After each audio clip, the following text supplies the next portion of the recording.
여러분 안녕하십니까? 김건희 여사 명품백 수수 사건을 수사심의위원회에 회부한 이원석 검찰총장이 수사심의위는 검찰총장이 관여할 수 없고 관여해서도 안 된다며 결론을 존중하겠다고 밝혔습니다. 또 최재형 목사를 제외하고 피의자 김건희 여사만 국한해 안건을 회부한 걸로 확인되면서 이 총장이 자신의 임기 안에 결론을 받아내려는 조치라는 해석이 나옵니다. 구민지 기자가 보도합니다. 김건희 여사의 디올백 사건을 검찰 수사심의위원회로 넘긴 이원석 검찰총장. 출근길 인터뷰를 자청해 자신의 입장을 직접 밝혔습니다. 소모적인 논란이 지속되고 있기 때문에 검찰 외부의 의견까지 들어서 공정하게 사건을 매듭지는 것이 바람직하다는 그런 생각입니다. 봐주기 수사, 면죄부 수사 논란을 염두에 둔 겁니다. 이 총장은 김 여사가 무혐의라는 수사 결과를 보고받고 증거 판단과 법리 해석이 충실히 이뤄졌다고 했습니다. 수사 내용에 문제가 없다면서 수사심의위를 소집한 건 무혐의를 정당화하기 위한 수단으로 삼았다는 지적도 있습니다. 무혐의로 결론을 내기 위한 명분 쌓기라는 지적도 있는데요. 수사심의위원회는 절차도 그렇고 구성도 그렇고 또 위원회의 운영과 결론까지 모두 독립적으로 그리고 공정하게 진행됩니다. 이번 사건에서 피의자는 디올백을 주고받은 최재형 목사와 김건희 여사 2명입니다. 이 총장은 피의자 김건희 여사에 대해서만 수사심의위 안건으로 올린 걸로 확인됐습니다. 주거 침입 등 다른 고발건도 많은 최 목사는 심의 대상에서 배제한 겁니다. 다음 달 15일 끝나는 자신의 임기 안에 수사심의위 결론을 받아내기 위한 의도로 보입니다. 최 목사는 수사심의위에 출석해 디올백이 윤석열 대통령의 직무와 연관성이 있고 청탁의 대가로 건넸다는 입장을 이어가겠다는 뜻을 밝혔습니다. 김 여사 변호인은 법리적으로 무혐의가 명확하다고 반박했습니다. 이 총장은 수사심의위 결과를 존중하겠다고 했습니다. 2018년 제도 도입 이후 검찰이 공개한 수사심의위 결과는 모두 8건인데 이 가운데 검찰은 5차례를 따랐습니다. MBC 뉴스 구민지입니다. 앞서 보신 것처럼 수사심의위를 직권 소집하면서 검찰총장은 증거 판단이나 법리 해석이 충실히 이루어졌다고 평가했는데요. 수사심의위가 열리기 전에 가이드라인을 준 거 아니냐는 지적도 나옵니다. 이어서 김상훈 기자가 보도합니다. 올해 1월 이원석 총장은 이태원 참사 부실 대응 혐의를 받는 김광호 전 서울경찰청장의 처분을 놓고 직권으로 수사심의위에 회부했습니다. 수사팀 의견은 불기소였지만 수사심의위는 기소를 권고했고 검찰은 김 전 청장을 재판에 넘겼습니다. 당시 이 총장은 수사심의위를 소집하며 이태원 참사 사건의 중대성과 국민적 관심, 업무상 과실 법리에 대한 다양한 의견 등을 종합 고려했다는 이유를 들었습니다. 하지만 이번 디올백 때는 증거 판단이나 법리 해석이 충실히 이뤄졌다고 검찰총장이 직접 수사 내용을 긍정적으로 평가했습니다. 검찰총장이 수사심의위에 가이드라인을 제시한 것 아니냐는 지적이 나오는 이유입니다. 이 총장은 이에 대해 수사심의위의 독립성을 강조했습니다. 수사심의위원회는 독립적으로 구성되고 운영됩니다. 제가 관여할 수도 또 관여해서도 안 되고 관여하지도 않습니다. 지난 5월 이 총장이 디올백 전담 수사팀을 꾸리고 신속하고 엄정하게 수사하라고 지시하자 법무부는 며칠 뒤 수사 지휘부를 교체했습니다. 그 자리에는 윤석열 대통령의 검찰총장 시절 대변인을 지낸 이창수 서울중앙지검장이 임명됐습니다. 대면 조사는 김 여사 측 요구대로 검찰청이 아닌 경호처 부속 건물에서 출장 조사 형태로 이뤄졌습니다. 증거물 확보를 위한 압수수색은 없었습니다. 알선수재나 변호사법 위반을 적용해볼 여지도 있다는 지적도 나왔지만 수사팀의 결론은 무혐의였습니다. 심의위원들이 검찰이 제시한 수사 기록을 토대로 판단하는 만큼 수사에 빈틈이 있다면 수사심의위 판단도 한계가 있을 수밖에 없습니다. 검찰 수사가 제대로 이루어지지 않아서 수심위원들이 어떤 기록이나 어떤 자료를 보고 판단해야 될지 불분명해 보이고요. 수사심의위 구성은 위원 15명 선정부터 회의 내용까지 모든 과정이 비공개입니다. 이 총장 임기와 통상적인 절차를 감안한다면 다음 달 첫 주 수사심의위가 열릴 걸로 보입니다. MBC 뉴스 김상훈입니다. 오늘 국회에서는 김건희 여사 명품백 수수 사건을 조사했던 국민권익위 간부 사망 사건을 두고 진실 공방이 이어졌습니다. 야권은 외압 여부를 따져봐야 한다고 주장했지만 여권은 야당의 공세와 자료 요구 탓이라며 책임을 돌렸는데요. 이에 대해 권익위원장이 외압 의혹을 조사하진 않겠다는 뜻을 비친 가운데 고인에 대한 좌천성 인사가 논의됐다는 의혹도 제기됐고 고인의 직속 상관은 일정이 있다며 불출석했습니다. 김민영 기자입니다. 김건희 여사 명품백 수수 조사 책임자인 국민권익위원회 간부가 숨진 데 대해 국회 정무위원회 소속 야권 위원들은 사건을 종결 처리하라는 압박이 있었는지 조사가 필요하다고 요구했습니다. 자신의 소신과 위배되는 결정을 해야 되기 때문에 그래서 심리적으로 힘들다라고 한 거 아닙니까? 반면 국민의힘 의원들은 고인의 사망 원인은 국회의 악성 민원이라고 주장했습니다. 야당의 공세와 자료 요구에 시달리다 괴로워한 것 아니냐는 겁니다. 영부인 가방 관련해가지고 10배의 자료 요구를 했고 80일 동안 매일 한 번 걸로 자료 요구를 한 거예요, 이게. 유철환 국민권익위원장은 종결 결정은 권익위원들이 의결하는데 의결권이 없는 조사 책임자에게 외압을 행사할 이유가 없다며 과도한 업무로 스트레스는 받았을 것이란 기존 입장을 그대로 유지했습니다. 외압 의혹을 조사하지 않겠다는 겁니다. 고인에 대한 좌천성 인사가 논의됐다는 의혹도 제기됐습니다. 당시 부의사관급에선 최고 연차였던 고인이 고위공무원단 승진 명단에서 누락됐고 부패 방지 업무에서 배제하려 했다는 겁니다. 심지어 인사 담당자들이 고인이 숨지기 전날 고인을 만난 사실도 확인됐습니다. 네, 그날 인사발령 관련된 이야기 나누셨어요? 인사발령 얘기는 나눈 바 없습니다. 하지만 인사 담당자들은 승진이 반드시 연차순으로 이루어지는 게 아닌데다 고인에 대한 인사발령은 논의된 적 없다고 의혹을 부인했습니다. 유 위원장도 인사계획이 없었고 그런 내용을 듣지도 못했다고 말했습니다.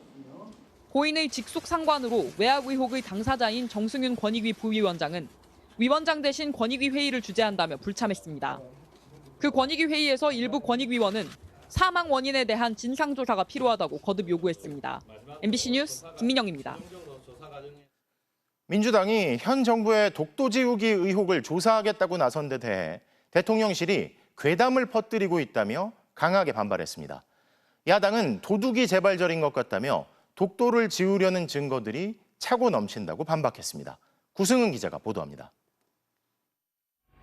후쿠시마 원전 오염수 방류 1년을 하루 앞두고 황당한 거짓 선동이 드러났다며 야당을 강하게 비판했던 대통령실.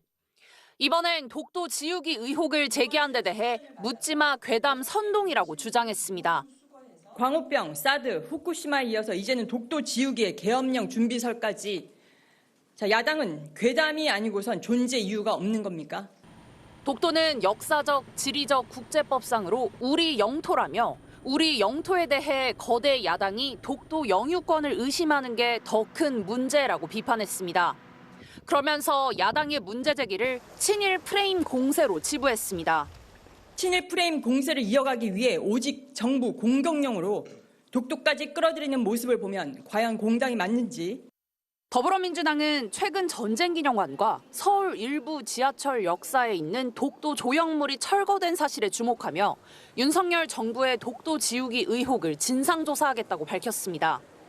전쟁기념관과 서울교통공사 측은 시민들의 동선에 방해가 되고 노후화됐다는 이유를 들었지만 왜 비슷한 시기에 독도 조형물을 연달아 치운 건지 조사하겠다는 겁니다. 야당은 도둑이 재발절인가 보다며 국방 백서 속 독도를 분쟁 지역으로 표기하는 등 독도 지우기의 다른 증거들은 어떻게 설명할 거냐고 쏘아붙였습니다. 군 정신교재에서 독도를 분쟁 지역으로 표현하고 독도 방어 훈련을 비공개 실시하고 동해를 일본해로 표기해도 방치하는 이유가 무엇입니까? 그러면서 윤석열 정부의 역사관에 대한 국민적 의구심을 해소하려면 친일 인사들을 즉시 퇴출하라고 촉구했습니다. MBC 뉴스 구승입니다. 앞서 보신 것처럼 야당이 친일 프레임 괴담으로 근거 없이 정부를 공격하고 있다는 게 대통령실의 입장이죠. 그런데 친일 역사관 논란의 핵심적인 인사는 국회에 출석한 오늘도 1945년 광복을 인정하는지 묻는 질문에 노코멘트라고 했습니다. 조희영 기자입니다. 국회 정무위원회에 나온 김형석 독립기념관장. 1945년 8월 15일은 광복절이 아니다라고 강연에서 말했냐는 질문에 그는 그렇다고 시인했습니다. 그렇다면 1945년 광복을 인정하는 것인지 묻는 질문이 이어졌습니다. 그러면은 관장님은 1945년도에 광복되었다는 걸 인정하십니까? 관장 자격으로 얘기를 해주세요. 관장 자격으로는 제가 코멘트할 내용이 없고요. 저 발언에 대해서 예스도 아니고 노도 아니다. 예, 그렇습니다. 1945년 광복조차 독립기념관장으로서는 시인할 수 없다는 태도를 보인 겁니다. 이승만 전 대통령조차 1948년 취임연설에서 대한민국 30년으로 표현했다는 지적과 함께 일제 치하에서도 대한민국 정부가 있었다는 사실을 인정하냐는 듯한 질문도 나왔습니다. 이 질문에도 그는 대답하지 않았습니다. 이승만 대통령도 1948년 7월 24일 취임할 때 대한민국 30년 7월 24일로 쓴 거 알고 계시죠? 알고 있습니다. 이거에 대해서는 어떻게 생각하십니까? 그는? 노 코멘트 하겠습니다. 그는 일제시대에 대한민국 정부가 없었으므로 일제치하 우리 국민의 국적은 일본이라고 주장해왔습니다. 여당인 국민의힘은 오히려 김 관장에게 문제가 있다고 지적하는 광복회 이종찬 회장이 정치적 선동을 하는 것이라고 주장했습니다. 그 군사 독재 정권 시절에 최고의 권력가 아닙니까, 그 사람이? 그 지금 광복 회장이 돼가지고 또 정치적인 선동을 하는 거예요, 그분이. 이런 가운데 취임 이후 국회에 첫 출석한 김 관장은 팔짱을 끼고 웃는 태도를 보여 야당 의원들의 질타를 받기도 했습니다. 김 관장은 오늘 국회에서도 자신은 사퇴할 생각이 없다고 재차 밝혔습니다. MBC 뉴스 조희영입니다. 오늘 김문수 고용노동부 장관 후보자에 대한 인사청문회도 열렸는데요. 후보자가 경기도지사였을 때 경기도에서 고등학교에 다니던 수많은 학생들이 희생된 참사죠. 세월호 참사에 대해 폄훼했던 또 노동 탄압적인 표현을 했던 과거 발언들이 문제가 됐습니다. 하지만 김 후보자는 대부분의 발언에 대해 사과조차 하지 않았고 박근혜 전 대통령의 탄핵을 부정하기도 했습니다. 정상빈 기자입니다. 세월호 참사는 죽음의 굿판이다. 불법 파업엔 손해배상 폭탄이 특효약이다. 야당 의원들은 김문수 고용노동부 장관 후보자의 청문회가 시작되자마자 과거 발언들부터 소환해 사과부터 하라고 요구했습니다. 오늘 청문회 진행 자체가 대국민 괴롭힘과 성희롱의 3차 가해입니다. 국민의힘 의원들은 노동 현장 경험이 많은 후보인데 야당이 검증도 없이 사과만 요구한다며 김 후보자를 감쌌습니다. 국회의원이라는 자격 가지고 그렇게 일방적으로 사과를 그렇게 받아내시려고 하시는 거 아닙니까? 결국 김 후보자는 한마디도 못한 채 청문회는 30분 만에 중단됐습니다. 김 후보자가 상처받으신 분들이 있다면 사과하겠다고 약속한 뒤 질의가 재개됐지만 정작 세월호는 죽음의 굿판 발언 등 구체적인 사안에 사과를 요구하자 태도가 달라졌습니다. 사과 여기 있습니까 없습니까? 그렇게 말씀하시면 안 됩니다. 그러면 아니 사과 여기 있습니까 없습니까? 의원님이 그런 식으로 누구에게 강제로 사과를 요구할 수는 없죠. 지금 이 청... 쌍용차 노조를 자살 특공대라고 부른 것에 대해서는 당시 노조가 그렇게 행동했다면서 반성하지 않는다며 물러서지 않았습니다. 극우 성향도 거듭 도마에 올랐습니다. 김 후보자는 제주 4.3은 명백하게 남로당이 일으킨 폭동이라는 입장을 여러 차례 밝혔고 박근혜 전 대통령 탄핵은 잘못된 결정으로 역사적 재평가가 이뤄질 것이라고 답했습니다. 그분이 뇌물죄로 구속된다면 저도 뇌물죄죠. 그분은 정말 뇌물도 알지도 못하고 받을 사람도 아닙니다. 야당은 노동 현안에 대한 이해도나 자질도 수준 이하라며 거세게 반발하고 있어 국회 동의 없는 대통령의 장관 임명이 또다시 반복될 것으로 예상됩니다. MBC 뉴스 정상빈입니다. 법원이 MBC 대주주인 방송문화진흥회 새 이사 임명에 제동을 걸었습니다. 5명이 정원인 합의제 기구에서 2명만으로 새 이사를 뽑았기 때문에 본안 소송에서 위법 여부를 따져봐야 한다면서 새 이사들의 취임을 일단 막은 건데요. 방통위는 법과 원칙을 따랐다며 즉각 항고하겠다고 밝혔습니다. 먼저 윤상문 기자가 보도합니다. 지난달 말 방송통신위원회가 MBC 대주주인 방송문화진흥회 새 이사진을 선임한 데 대해 법원이 일단 효력을 정지했습니다. 임무영, 허익범 등 6명의 신임 이사가 당장 취임할 수 없게 된 겁니다. 서울행정법원 행정12부는 권태선, 박문진 이사장 등 현직 이사 3명이 낸 집행정지 신청을 받아들이면서 본안소송 선고 30일까지 신임 이사들의 임명을 멈춰야 한다고 결정했습니다. 후임자가 위법하게 선임됐기 때문에 현직 이사들의 지위가 유지된다는 권 이사장 등의 주장을 일부 받아들인 겁니다. 합의제 기구인 방통위에서 대통령이 추천한 상임위원 2명만으로 의결이 이루어진 데 대해 재판부는 결정문에서 2인 체제의 위법성을 언급하며 본안 소송에서 다툴 여지가 있다고 했습니다. 불과 1시간 반 만에 83명의 후보자를 심사했다는 졸속 심의 의혹에 대해서는 절차적 하자가 없다는 점이 충분히 소명되지 않았다며 문제가 없었다는 방통위 주장을 받아들이지 않았습니다. 우리 법원이 민주주의 가치가 살아있음을 보여준 것이라고 생각합니다. 제대로 된 공영방송을 지키기 위해 힘을 모아주신 우리 국민 여러분께도 감사를 드립니다. 방통위는 보도자료를 내고 법원 결정 내용과 이유를 검토해 즉시 항고하기로 했다면서 법과 원칙에 따라 공영방송 이사를 선임했다는 점을 소명하겠다고 밝혔습니다. MBC 뉴스 윤상문입니다. 법원 결정에 따라 현 방송문화진흥회 이사진은 후임이 올 때까지 직무를 계속 수행합니다. 방통위로서는 이진숙 위원장이 직무 정지 상태라 재선임 절차를 서두를 수도 없는데요.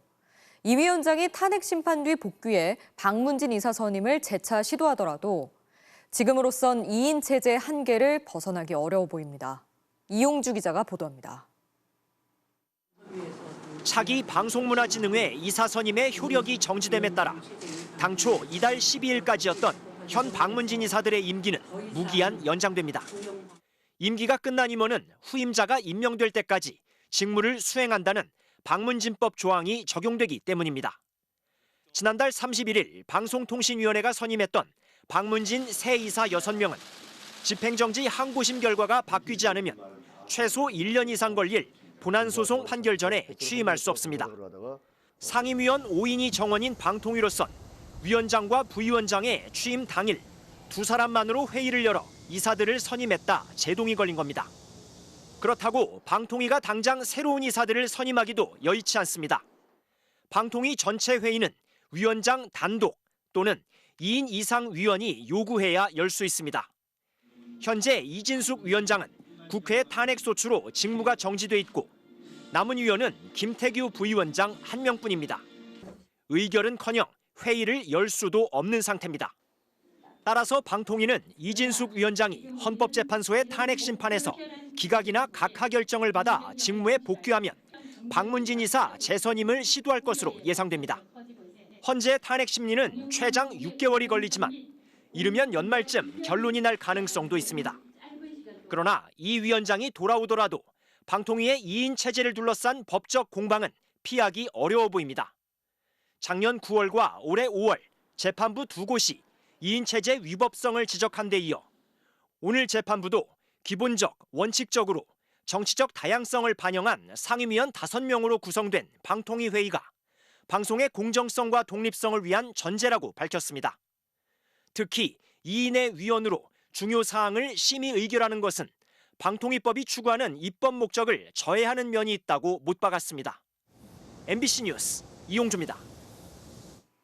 정치권에서는 오늘 판결을 두고 여야 간에 극명하게 엇갈린 반응을 내놨습니다. 방송통신위원회가 불법적으로 공영방송 이사진을 선임했다고 지적해온 야권은 사필 규정이라며 환영한 반면 여당은 삼권 분립에 반하는 판결이라면서 유감의 뜻을 나타냈습니다. 조재영 기자입니다. 법원이 MBC 대주주 방송문화진흥회 이사진 선임을 집행 정지하기로 결정하자 더불어민주당 등 야권은 즉각 사필 규정이라고 환영했습니다.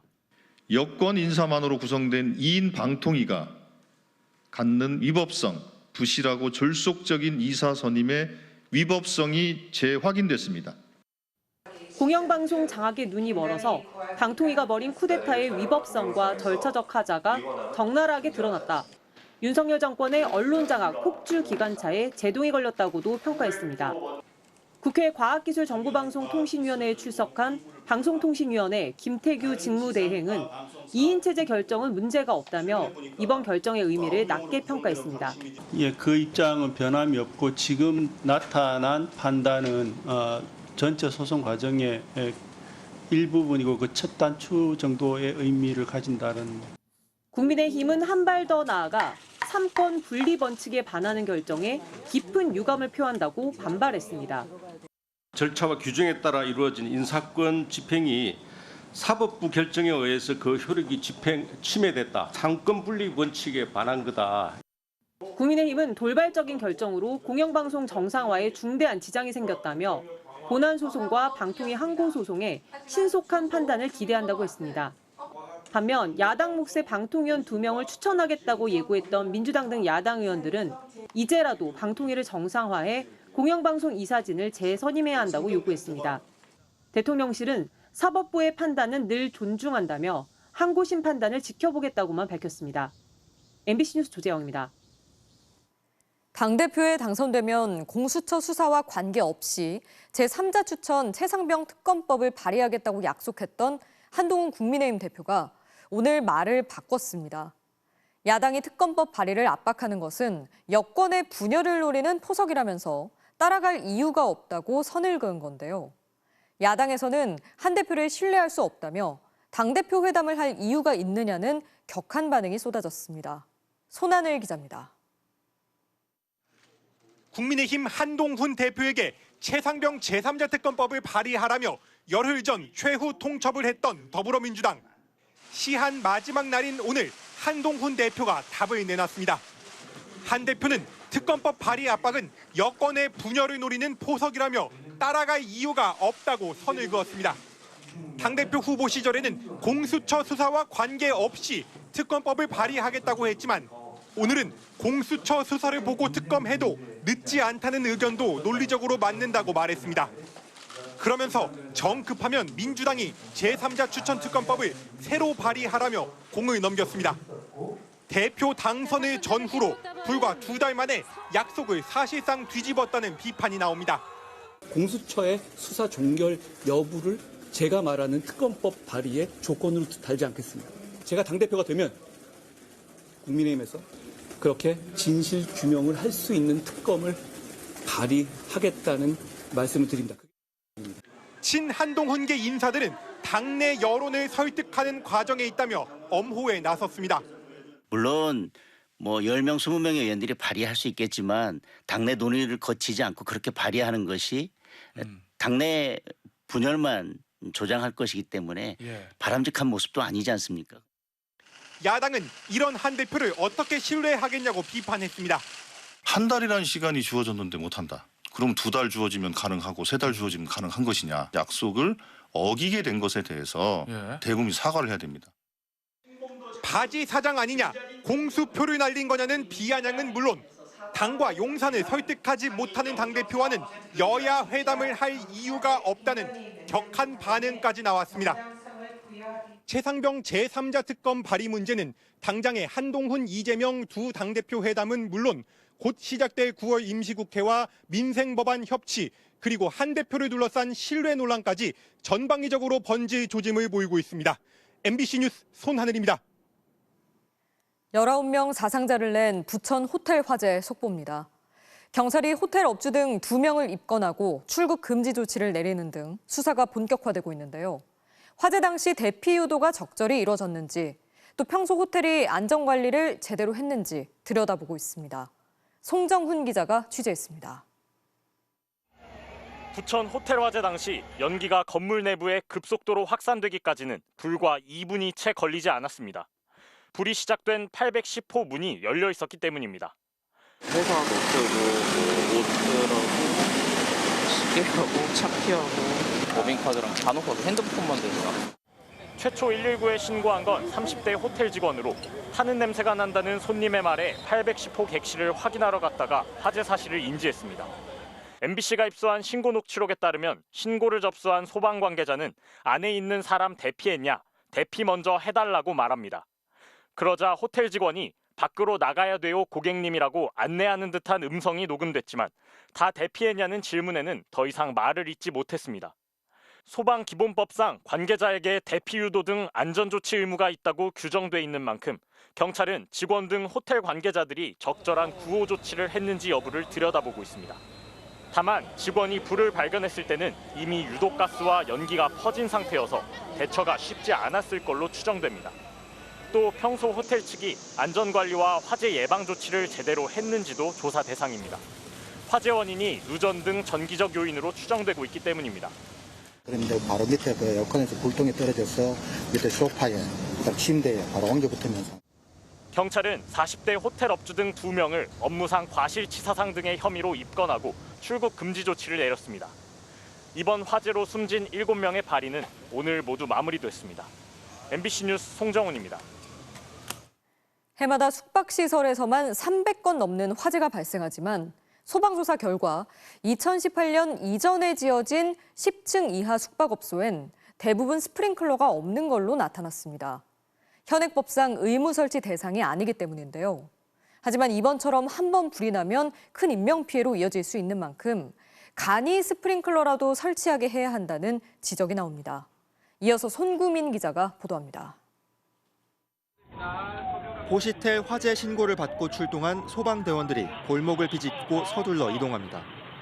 215호에서 스프링클러 작동해서 대원들이 방문을 강제로 열자 방 안 가득 찼던 연기가 뿜어져 나옵니다. 전동 오토바이 배터리 과열로 시작된 불은 30분 만에 완전히 꺼졌습니다. 자칫 대형 화재로 이어질 수 있었지만 소방당국은 간이 스프링클러 덕분에 불이 번지지 않았던 걸로 보고 있습니다. 몇 년 됐어요. 설치하신 덕분에 어떻게 보면 그 재산 피해는 물론 인명 피해도 좀 피할 수 있었던 거였잖아요. 잘한 건지 잘한 거.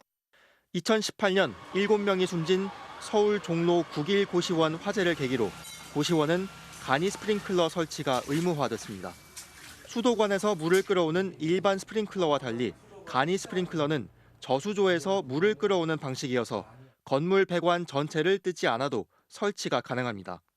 확보해야 되는 펌프 사양이라든지 수조가 조금은 낮아요. 일반 스프링클러보다.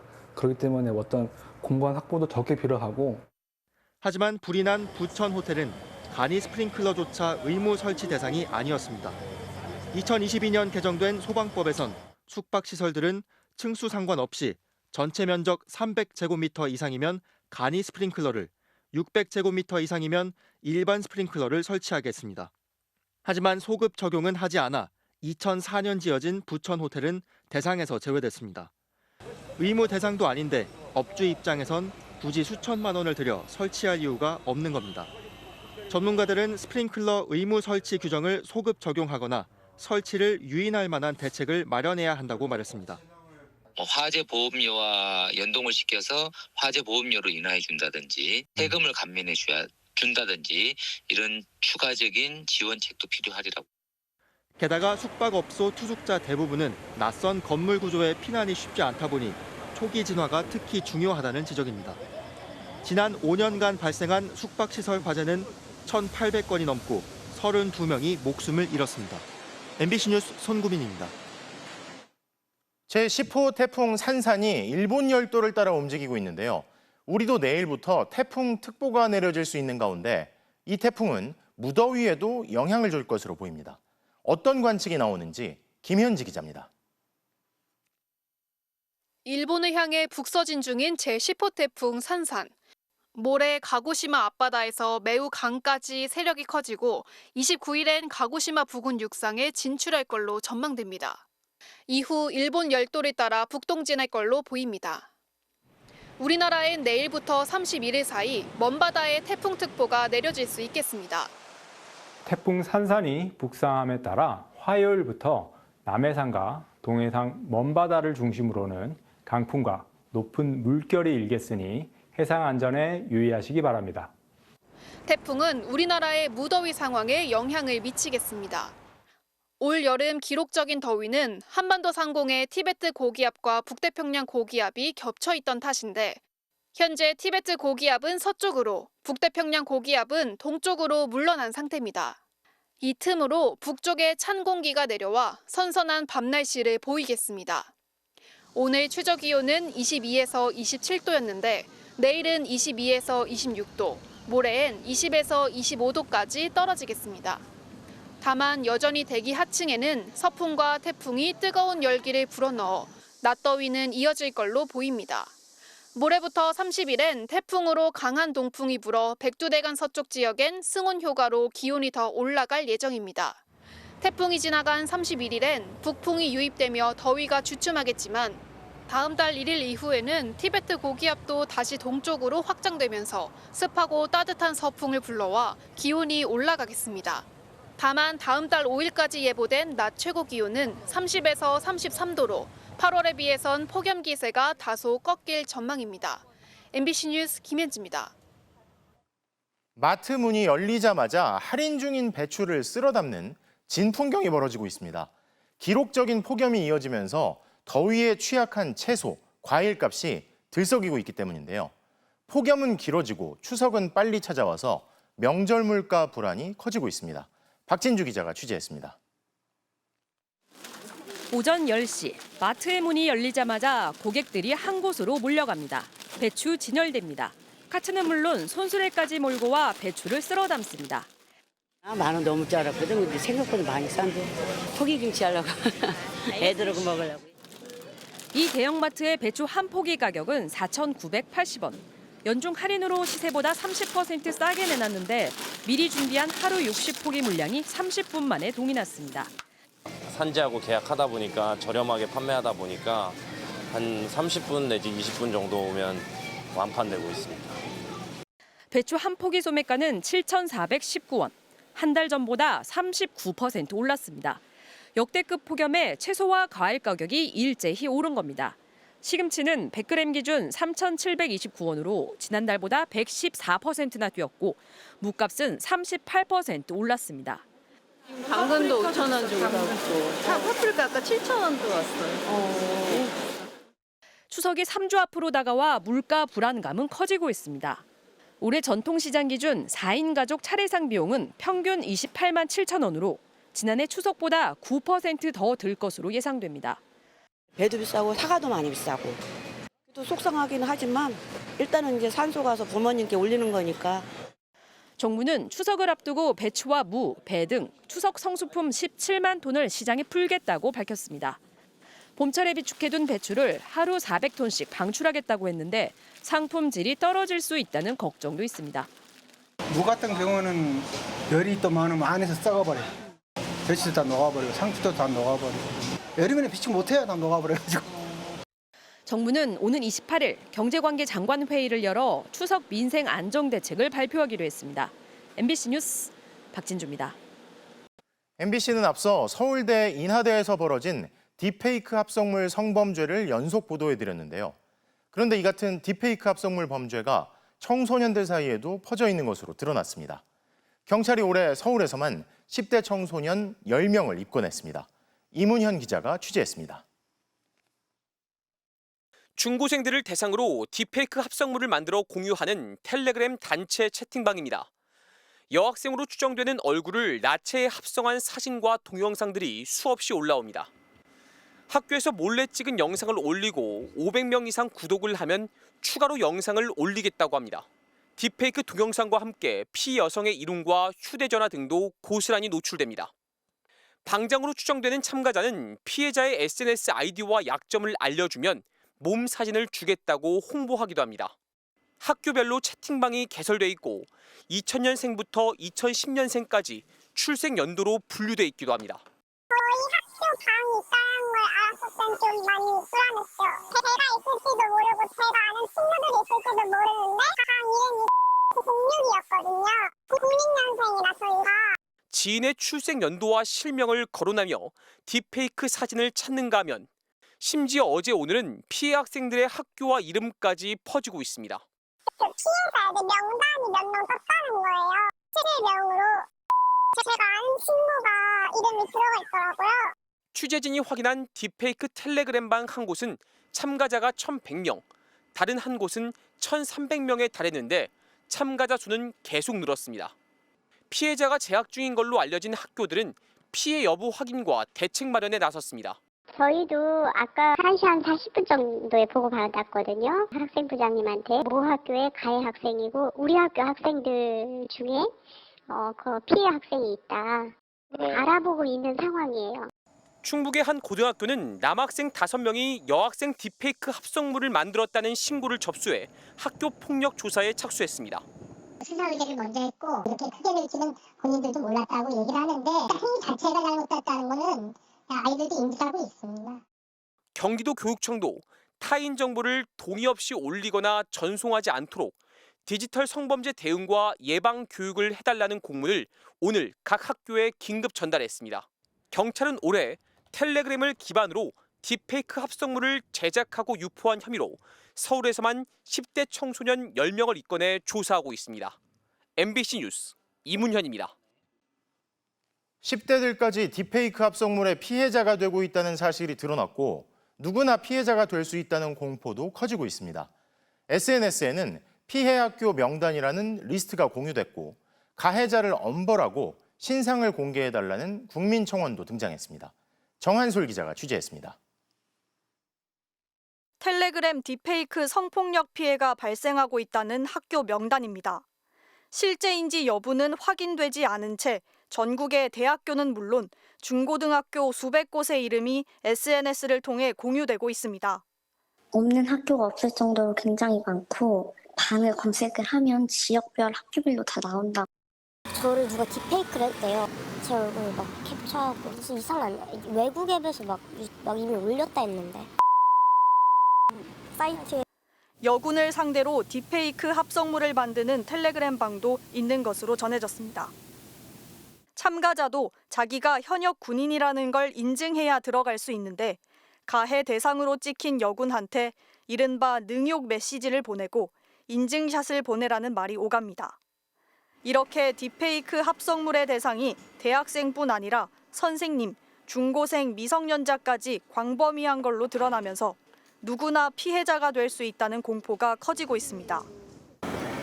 좀 너무 불안하기도 한데 실제로 사진 내리는 학생들도 많아요. 네, 저희가 내렸어요. 피해 명단에 오른 학교나 근처 학교에서는 학생회 차원에서 SNS 계정을 비공개로 하고 사진을 내리라는 공지가 잇따르고 있습니다. 또 이에 대한 반작용으로 SNS에선 텔레그램 딥페이크방 운영자, 가해자로 지목된 사람들의 SNS 계정이 공유되고 있습니다. 요거가 가해자 계정이라고 막. 하지만 텔레그램은 협조가 안 된다는 이유로 수사는 제대로 이뤄지지 않고 있습니다. 여기서 일어나는 범죄는 잡을 수가 없다라고 한다면 국내에서 그냥 요 앱 자체를 사용하지 못하도록 굉장히 제한적으로만 사용할 수 있도록 하는 그런 조치들까지도 사실은 생각을 해봐야 되는 거거든요. 국회에는 MBC 인하대 보도 이후 딥페이크 사례가 지속적으로 나오며 문제 심각성이 커지고 있다며 딥페이크를 제작하고 유포한 가해자들을 강력 처벌하고 신상을 공개해달라는 국민청원도 올라왔습니다. MBC 뉴스 정한솔입니다. 우리 헌법은 종교와 정치는 분리된다고 하죠. 그런데 안창호 국가인권위원장 후보자가 헌법재판관 시절 학생들에게 창조론을 믿기 싫기 때문에 주장하는 진화론은 배울 필요가 없다고 말해서 논란입니다. 인권위 후보추천위원회는 면접도 보지 않고 안 후보자를 추천했습니다. 이지은 기자입니다. 안창호 국가인권위원장 후보자가 한 기독교계 대안학교에서 한 간증입니다. 안 후보자는 학생들에게 진화론은 하나의 가설이기 때문에 배울 필요가 없다고 말합니다. 배울 필요가 없어요, 사실. 왜 그러냐면은 이 진화론이라는 게 그것은 하나의 정말 가설에 불과한 겁니다. 그러면서 허구에 찬 진화론 때문에 자신의 신앙이 더 돈독해진다고 강조했습니다. 진화론의 가능성이라고 하는 것은 0입니다요. 그런데 하나님의 말씀, 하나님의 그 창조론을 믿기 싫기 때문에 사람들은 그냥 진화론을 주장하고. 앞서 안 후보자는 인권위가 그동안 추진해온 차별금지법에도 반대하는 의견을 피력해온 사실이 확인됐습니다. 공산주의 혁명으로 가는 긴 행진의 수단이 될 수 있다는 우려도 있습니다. 좌파의 정체성 정치와 차별금지법이 연결될 수 있다는 의미입니다. 인권위원장 후보 추천위원회는 면접 심사도 하지 않고 안 후보자를 추천한 사실도 드러났습니다. 인권위는 지난 2018년부터 위원장 후보 추천위를 꾸려 후보를 검증한 뒤 대통령에게 추천해왔습니다. 2018년과 2021년엔 인권위원장은 추천위의 면접 심사를 거친 뒤 추천됐지만 안 후보자는 면접 심사 없이 심층 질의응답서만 서면으로 받아 심사한 뒤 추천했습니다. 면접을 보지 않은 건 후보 추천위 제도 시행 후 처음입니다. 이에 대해 추천위 관계자는 면접 규정이 있으면 지원자들이 부담을 느껴 지원 자체를 꺼리는 경향이 있다며 공고 당시 면접을 선택적으로 하기로 한 것이라고 해명했습니다. 그러면서 위원들도 서류 심사만으로 선발한 전례가 있다며 심층 질의서를 통해 충분히 물었다고 밝혔습니다.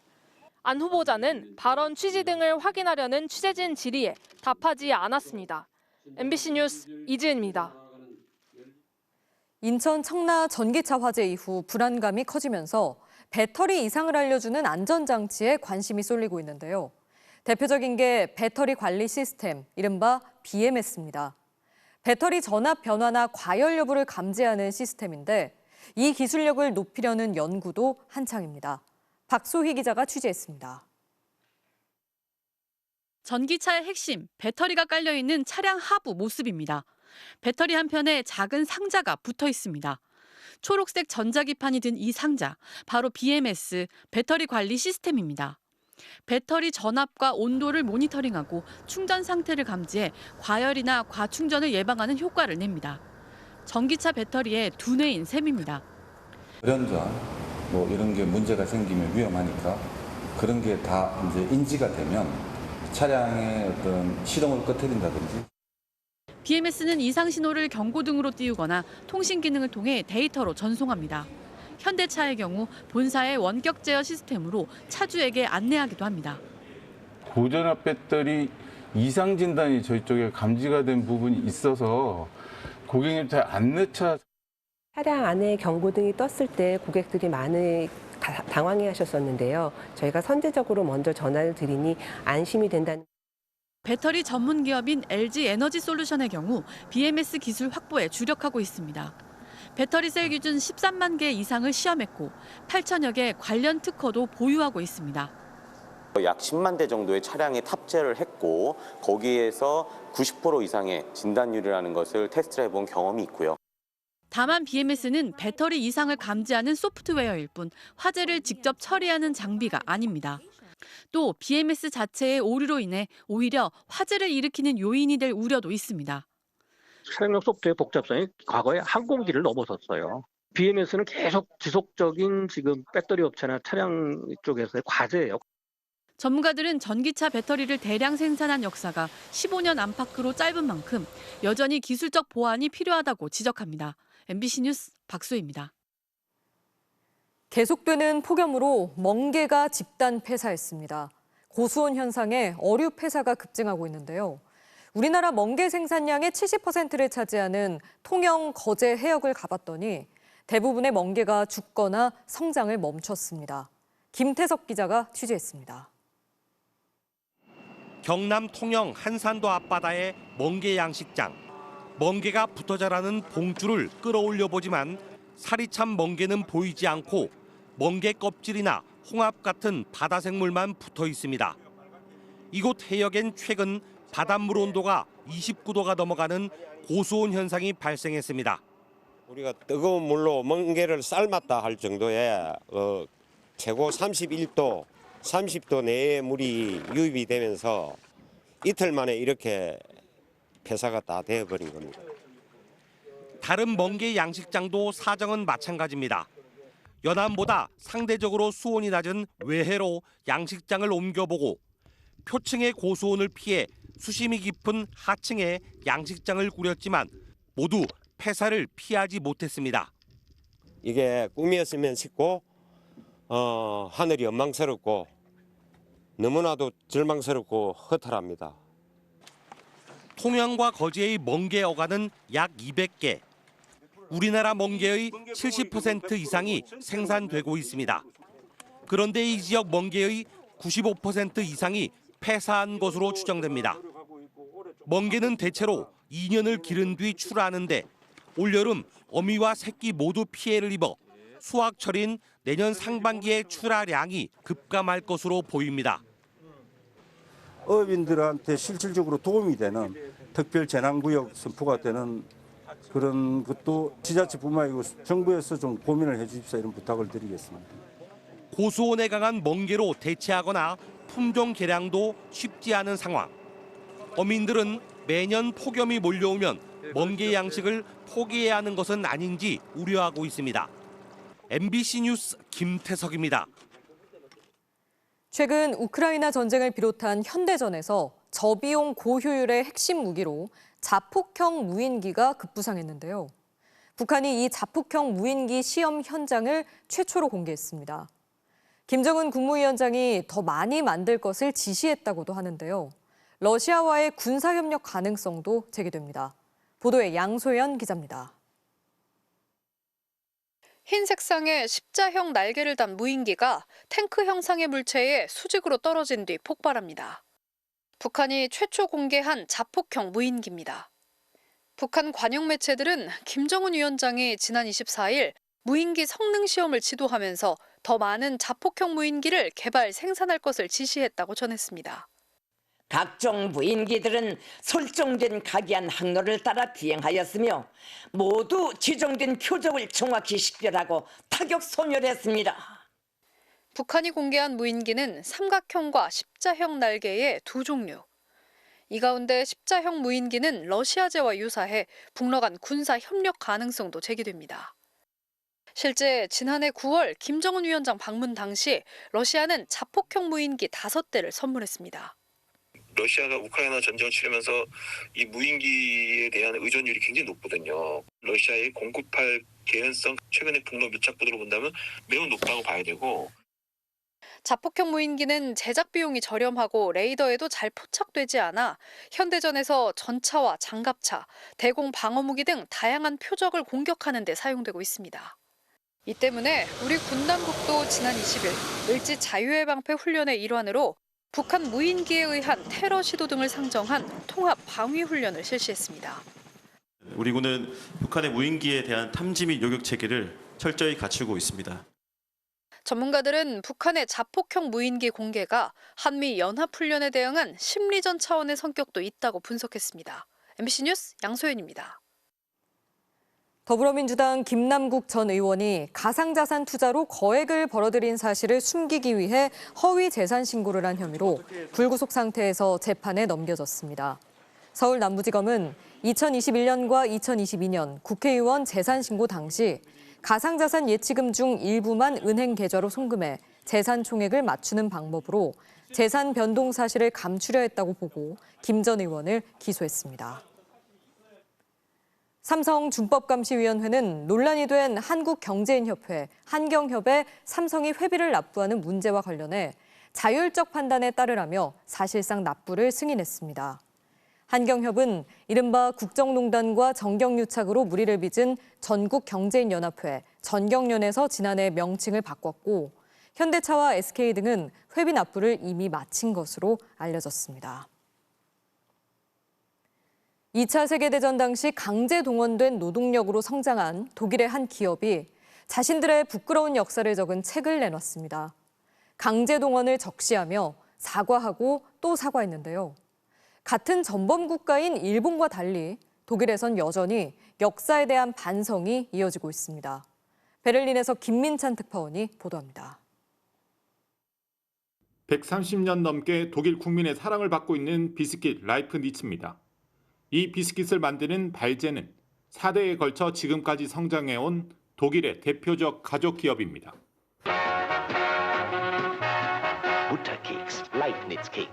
이 기업이 600페이지에 달하는 발젠 가문의 역사라는 책 한 권을 내놨습니다. 1940년부터 45년 사이 2차 세계대전 당시 값싼 강제 동원 노동력을 얼마나 이용했다는지를 숨김없이 기록했습니다. 발단은 5년 전으로 거슬러 갑니다. 발젠 상소기는 우크라이나와 폴란드에서 강제 동원된 노동자들도 좋은 대우를 받았다는 취지로 말해 독일 사회를 뒤흔들었습니다. Weil sie sagte, das war vor meiner Zeit und außerdem haben wir die Zwangsarbeiter gut behandelt. Ja, und ihr habt sie gezwungen zu arbeiten. Ich glaube, das war der Knackpunkt. 발제는 곧바로 사과했지만 거기에 그치지 않았습니다. 역사학자 2명에게 기업 자료까지 모두 공개하며 역사를 바르게 기록해달라고 요청한 겁니다. Entschuldigung sagen ist vielleicht ein bisschen billig, aber es ist notwendig. Aber es ist zu wenig. Es muss mehr gemacht werden. 그렇게 발젠 기업은 자신들의 부끄러운 역사를 책으로 만들어 더 구체적으로 세상에 공개했습니다.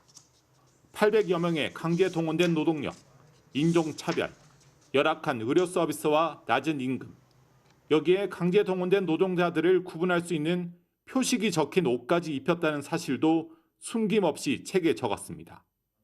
발제는 또 사과했습니다. 조상이 나치 시대 강제 동원 시스템을 이용했다. 변명할 수 없는 일이다.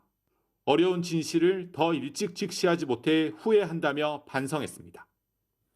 그러면서 역사는 바꿀 수는 없지만 미래에는 영향을 끼칠 수 있다며 이런 일이 다시 발생하지 않도록 할 책임도 있다고 말했습니다. 독일은 과거사에 대한 책임이 나라 정체성의 일부라는 점을 분명히 하고 있습니다. 베를린에서 MBC 뉴스 김민찬입니다.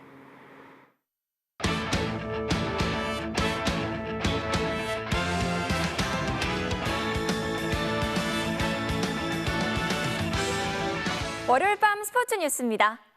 홍명보 감독 취임 이후 첫 축구대표팀 명단이 발표됐습니다. 고교 특급 유망주 양민혁 선수를 포함한 새 얼굴들이 깜짝 발탁됐습니다. 김태형 기자입니다. 홍명보호 1기 대표팀 명단에서 가장 눈에 띈 건 특급 유망주 양민혁이었습니다. 강원에서 데뷔해 올해 8골에 도움 5개로 맹활약하며 내년 초 토트넘 입단까지 예약한 양민혁은 생애 첫 국가대표 꿈까지 이루게 됐습니다. 양민혁 선수는 대표팀에 들어올 자격이 전 있다라고 생각이 듭니다. 큰 기대를 걸고 있는 선수이기 때문에 또 대표팀에 와서도 잘 해주기를 기대하고 있고요. 주장 손흥민보다 이른 나이에 성인 대표팀에 발탁되면서 성장 가능성에 대한 기대감을 키웠습니다. 나라를 대표하는 자리인 만큼 책임감을 가지고 더 열심히 해서 또 경기장에서 좋은 모습을 보여드리기 위해서 노력하겠습니다. 양민혁을 포함해 강원 황문기, 인천 최우진 등 처음 태극마크를 달게 된 선수는 4명. 한때 의리 축구 논란을 일으키기도 했던 홍 감독은 월드컵 본선 경쟁력과 미래까지 고려해 선수를 선발했습니다. 경기에 나갈 수 있을지 없을지는 저희가 소집해서 그 부분을 봐야 되겠지만은 편안하게 경기에 나갈 수 있는 그런 분위기를 만들어주는 환경을 만들어주는 건 굉장히 중요하다라고 생각해요. 선임 과정 논란으로 후폭풍을 겪은 홍 감독이 국회에 증인으로 출석할 가능성까지 제기된 상황. 헌신을 강조한 홍 감독은 신뢰부터 얻겠다고 다짐했습니다. 직접적으로 제가 들은 얘기는 없고요. 신뢰를 줄 수 있을지 없을지는 뭐 저 역시도 확신은 못하겠지만은 신뢰를 줄 수 있는 감독이 되는 게 중요하겠죠. 다음 달 2일 소집되는 홍명보호는 5일 팔레스타인과의 홈 경기를 시작으로 월드컵 3차 예선에 돌입합니다. MBC 뉴스 김태훈입니다. 네, 지금 KBO 리그는 말 그대로 한화 열풍입니다. 19년 만에 두산과의 3연전을 싹쓸이하는 등 무서운 상승세로 5강 진입을 눈앞에 두고 있습니다. 이명로 기자입니다. 반드시 쐐기점을 뽑겠다는 의지로 홈까지 질주하는 집념.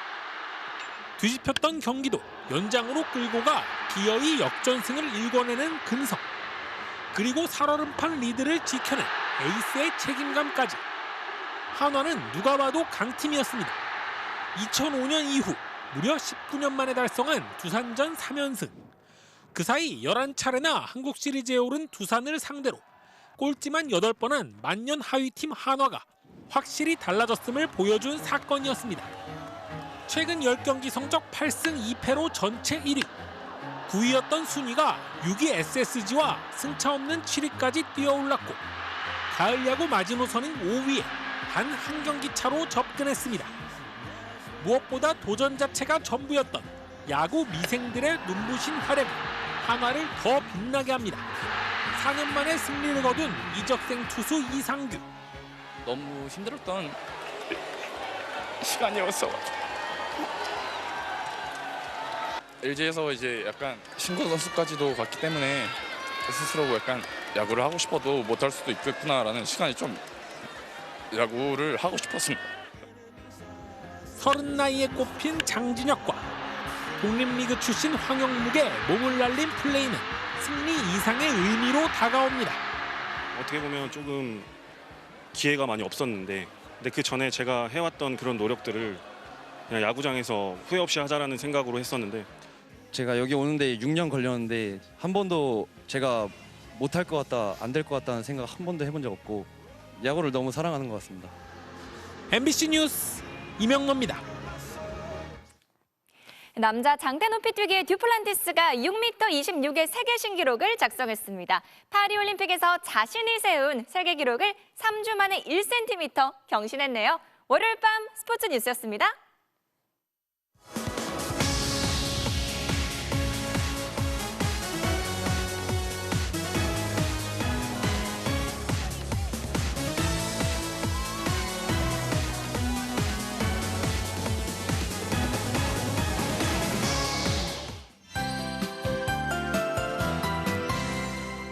열대야가 하루 쉬는 듯 했지만 또 나타났습니다. 오늘로 서울은 38일째 열대야가 발생했는데요. 올해 열대야가 얼마나 심한지 과거 기록을 보면 알 수 있습니다. 70년대와 80년대에는 5일에 불과했지만 90년대 들어선 2배 이상이 늘어 10일이 넘었습니다. 2010년대에는 17일, 2020년대에는 24일이 넘었는데요. 올해는 40일이 넘어갈 것으로 보입니다. 기후변화의 영향으로 과거와는 차원이 다른 더위가 나타나고 있다는 걸 확인할 수 있는데요. 오늘 밤도 열대야가 나타나겠습니다. 그렇지만 내일과 모레 밤에는 열대야가 사라지면서 밤더위가 한결 누그러지겠습니다. 서울의 아침 최저 기온은 24도를 보이겠습니다. 기상청은 이제는 더위가 전반적으로 약해지는 추세를 보이고 있다고 밝혔는데요. 하지만 주 후반에 또다시 열대야 가능성이 있습니다. 내일 동풍의 영향으로 동해안과 제주도를 중심으로 비가 오겠고 수도권은 오전부터 맑아지겠습니다. 아침 최저 기온은 서울 25도, 춘천 24도를 보이겠습니다. 낮 최고 기온은 서울 32도, 강릉 29도, 대구 33도를 보이겠습니다. 수요일과 목요일 사이 동풍의 영향으로 동해안과 제주에는 비가 계속되겠습니다. 날씨였습니다. 대통령실은 공직사회가 피로감과 스트레스를 호소하고 있다고 합니다. 무리한 공세 탓이라는데 그 말은 비판받을 이유가 별로 없다고 보고 있다는 뜻이겠죠. 그런데 정말 중요한 건 피로감과 스트레스를 공직사회만 느끼는 게 아니란 점일 겁니다. 월요일 뉴스데스크 마칩니다. 시청해주신 여러분 고맙습니다.